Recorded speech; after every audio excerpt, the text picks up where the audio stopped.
Hello, welcome back to the Wrestling Newsroom. I'm your host, All Things Wrestling, and today we're going to look at another WWE and TNA news of the last 3 days. We start with a very interesting story. Ryback recently spoke on his podcast about how independent wrestlers are ruining wrestling. I would have covered it in the last episode when he did it, but it was 7 paragraphs long and I couldn't be asked to read through it. What are you going to do? It didn't take for long for one of them to respond. Here's what Gran Akuma had to say about Ryback. He said, "I feel for the Rybacks of wrestling. They dedicated their lives to becoming what WWE wanted, and then WWE suddenly wanted something else." Ooh, Ryback, do you want my burn job, mate? Because you just got your ass burned. I like that. I just thought that was a very interesting, funny story to start with. Oh, Twitter's funny. Then, in an interview with the Miami Herald, Bobby Roode commented on his run as NXT champion. Sorry. Being in that situation is a pressure situation, but when you get into this business, it's something you dream about. You do what you do to become a champion, and when you're the champion, you're the focus point of the company, the brand. You have the opportunity to perform at main events and have an opportunity to perform with top level talent. That's the main thing that I truly enjoy, being able to go out there and get in the ring with top performers and be in top storylines and feel like you're the face of the company, the face of the brand. There's a lot of pressure that's involved with that, but I enjoy it. Well, good to know. I'd also like to mention that Dave Meltzer did note on Twitter that there is a massive pay difference between NXT and WWE, even for Bobby Roode and people like that. Apparently there's a massive pay gap. Quite a substantial one according to him as well. That's another story I wanted to point out. But even people like Zack Ryder apparently on more money than Bobby Roode, which is ridiculous. But what are you going to do? Baron Corbin responded to an indie wrestler that took a shot on him at Twitter. "I don't get Baron Corbin's sex appeal that women love.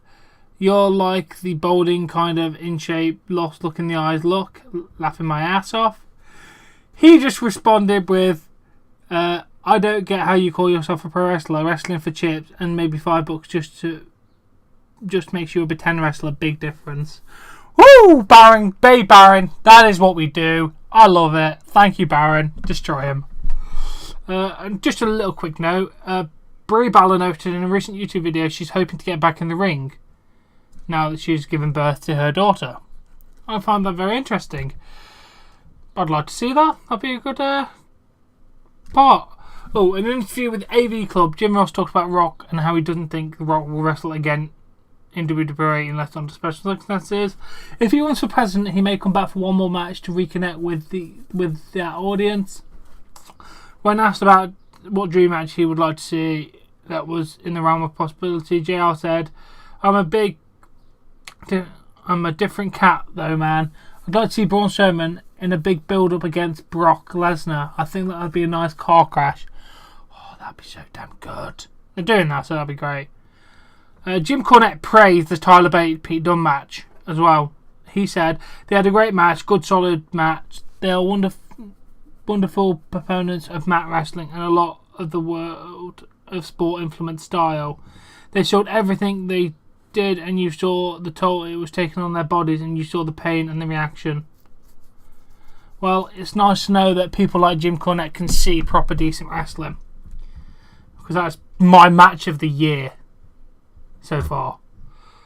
Oh, this is really funny. I want to show you the video clip. I can't because it's not mine. Find it up.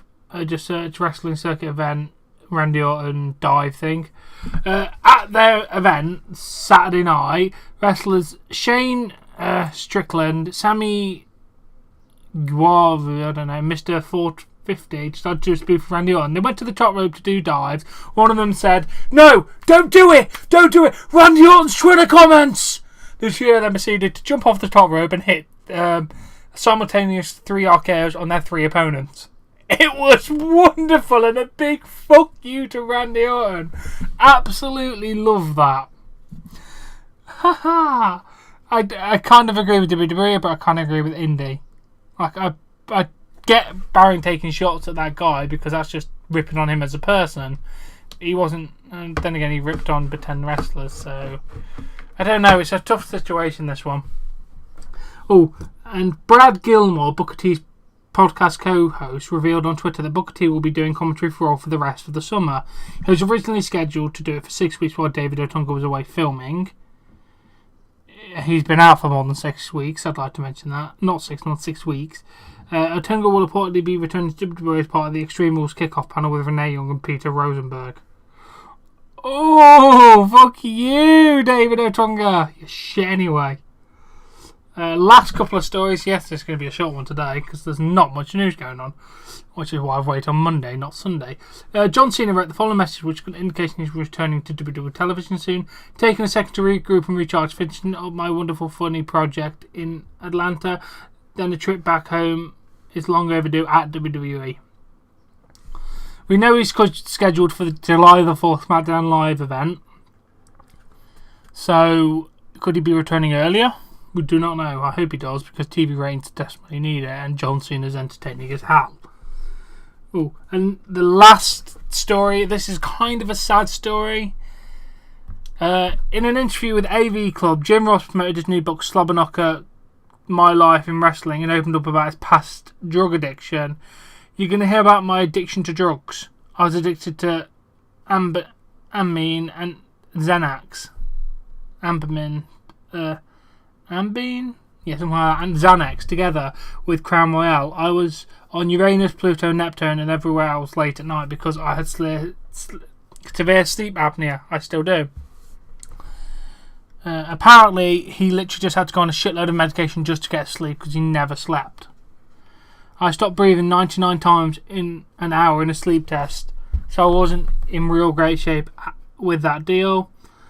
Ambien is a temporary medication for insomnia. Temporary, not 10 years. It's not a revolutionary story, it's an eye-opener and shows what can happen to anyone. It was like smoking. I decided one day to quit smoking and stopped. Done is done. Well, I didn't know you had such hardships, Jim Ross. I am so sorry to hear that, man. I'm still happy that you're still around with us today. You are still the best announcer of all time. And that book I might actually pick up myself. Yeah, I'm definitely probably going to pick that book up. But anyway, that was the news. There was not much going on apart from the Jim Ross about his book and everything. And Brie Bella coming out of retirement maybe. And people just acted like children. Basically on Twitter. These people mock this person mocks this person. This is just all it is at the minute. Funny, but what are you going to do? There's actually no news. Now anyway, as always, if you have enjoyed this episode, please give it a like. Please support me on Patreon, a link in the description below. Subscribe to see more content, and I'll catch you later.